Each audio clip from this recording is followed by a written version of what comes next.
The first round of negotiations in Geneva could not have been more promising. The second round came dangerously close to collapse. You're looking a lot better. How are you feeling? Much better. I feel much better. This, even though on the eve of the talks, Javad Zarif was hopeful. You said that speaking for your side, I believe it is even possible to reach agreement this week. Are you still as optimistic? I am always optimistic. I think it is realistic to reach an agreement by the end of this week. A senior U.S. official said last night that the outline of the deal, that it could be written down on a piece of paper. I agree. I think the outline of a deal can be written down easily. The details of the first step can also be written down. What Zarif was not saying then was that he believed he already had a deal. The American-Iranian back channel had hammered out a draft agreement that the Iranians believed was about to be adopted. We were negotiating with the understanding that whatever we do in the back channel or in the official channel will converge into an agreement. Israeli Prime Minister Netanyahu had just met with John Kerry in Jerusalem. Clearly, he believed there was a deal. So Iran got the deal of the century, and the international community got a bad deal. This is a very bad deal. The decisive moment seemed at hand when it was announced that Secretary of State Kerry would join the talks for the first time. And then the other foreign ministers started arriving one by one, raising diplomacy to the highest level, from Germany, from Britain, from France, eventually from Russia and China. And there had to be such high expectations because here all these foreign ministers are showing up. We didn't invite them to come. They decided to come themselves. And it had to raise your expectations that maybe something might happen. Yeah. U.S. State Department press officers in Geneva had been told to be ready for a formal announcement in case it came to that. In the middle of that second round, the general framework of an agreement that had been discussed between Iran and the United States in the side channel was presented by the Americans, and that created an uproar. Uproar? You saw what people were saying.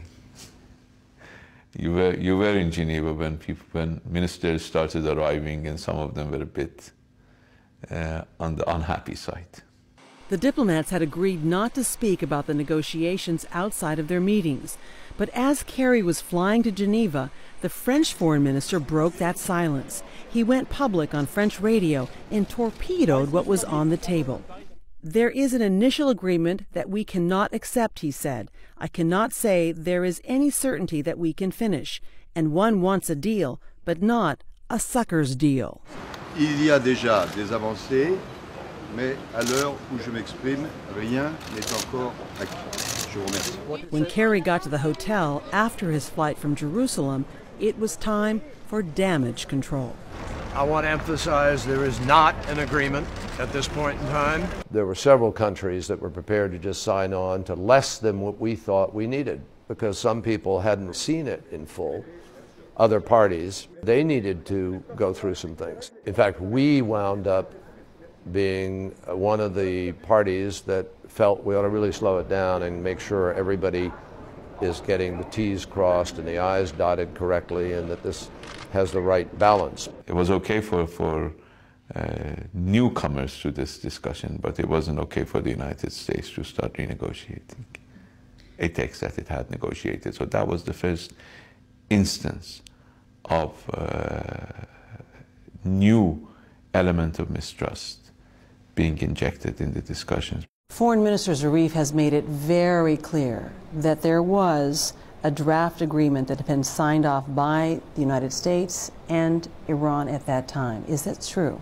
It's not accurate that it was completely signed off on, no. We arrived with bracketed language. Bracketed language in negotiation means it has not yet been agreed to. It remains to be talked about between the ministers. Now, he may have thought that it was going to be resolved a certain way. Well, it had bracketed language between Iran and the United States, and the brackets had been placed in the text by Iran and not by the United States. The two Americans who had negotiated the back-channel agreement were brought in to defend it, especially to the French. Exactly what the French wanted hasn't been made public. The main negotiation room was turned over to the 6 major powers. They had to sort out their differences with Burns and Sullivan, whose presence was still a well-kept secret. They had the historical record of the conversations that had led to the creation of the initial document, and it was very important for their interpretation to be able to be available so that somebody didn't say, well, this is what they said, but you don't have them to, verify it or to clarify. Why were you sneaking them around through kitchens? Well, because we didn't want, we were all sneaking around through kitchens because we didn't want people to know when we were meeting or who or what was happening. And that's because, we wanted to be sensitive to the fact this was not just a U.S.-Iranian approach. All the Iranians could do was just sit in their hotel room waiting for the 6 to sort out with Burns and Sullivan.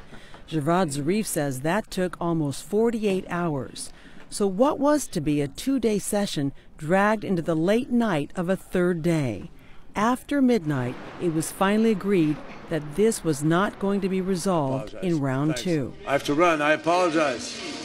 The only thing they could agree on was that they would reconvene in Geneva in 10 days. A day later in Abu Dhabi, the way Kerry characterized what had happened infuriated the Iranians.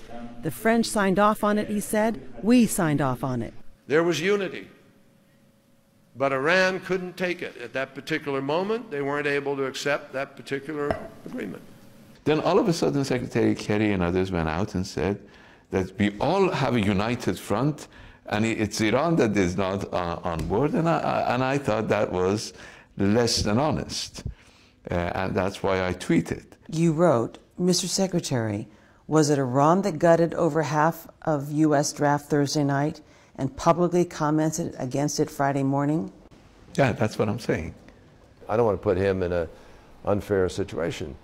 It was a changed document from the one that he came in with at that point, because we had been negotiating. You're saying that there was specific language that was agreed upon? And then the United States withdrew from that language and tried to insert new language. And I think it's not helpful at this point for us to get into a tug of war. He has difficult challenges, and he came and negotiated hard, and he negotiated in a good faith effort.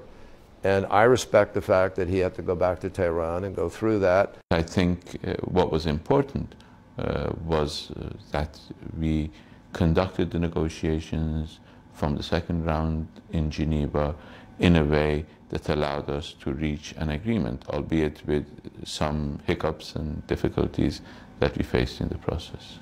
The Americans say that their overriding concern had to be to maintain the unity of the 6 powers. There were 10 days to sort things out, and everyone seemed to agree that it would be either then or never.